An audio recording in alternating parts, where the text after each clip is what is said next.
eh we crowd dey be kind message baby na wo bi say e dey e ba se e besom ye manfo na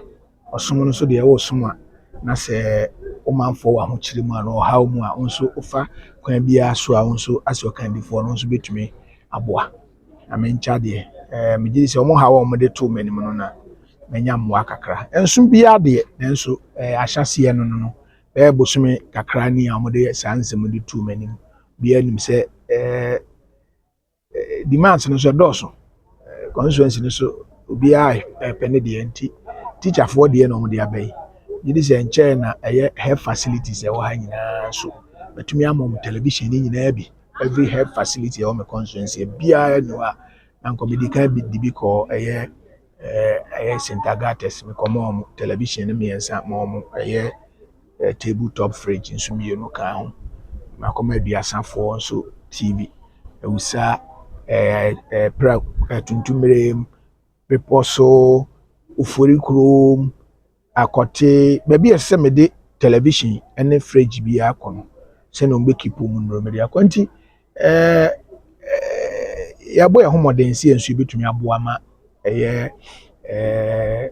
akyerɛkyerɛfoɔ ne bambɔ friends apomuden ho bambɔfoɔ ɛwɔ yɛmpɛsoam so madwuma na ɔmo yɛ no so no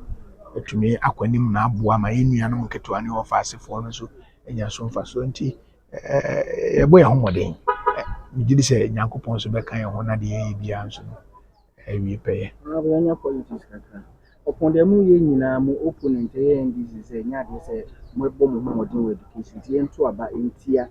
wo ne wa aba ntitiri ni Dr. Awumia wo te sa asemi a wo gene say education sector yo omo beto aba no dis na hu so mo tete dem o nti sie mo ye ho modern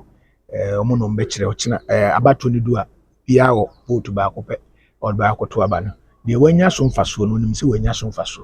nti okwa akoto aba de o wani da so se enu no so bato nim se obenya so mfaso no no so wo ho na de ono nso no aye no se menya so mfaso so bo apaye ne meye no sa nipa no so ye den wo nti ye den a akoya amanyosem de ubenya nipa no se ne obi a be kire na dwen ne ade ba nya ntokwa ade on de ye nyina no ye pese ye bebo man no na man no akwanim nti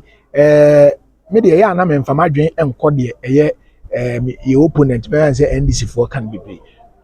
obi anim se na na do dankwa akufu ado ye omampani a wabɔ ne ho modern ye ba no asua efanse esuade ho a wabɛbɔ ho modern pa education mfi se adwuma a wabɛyɛ no daachi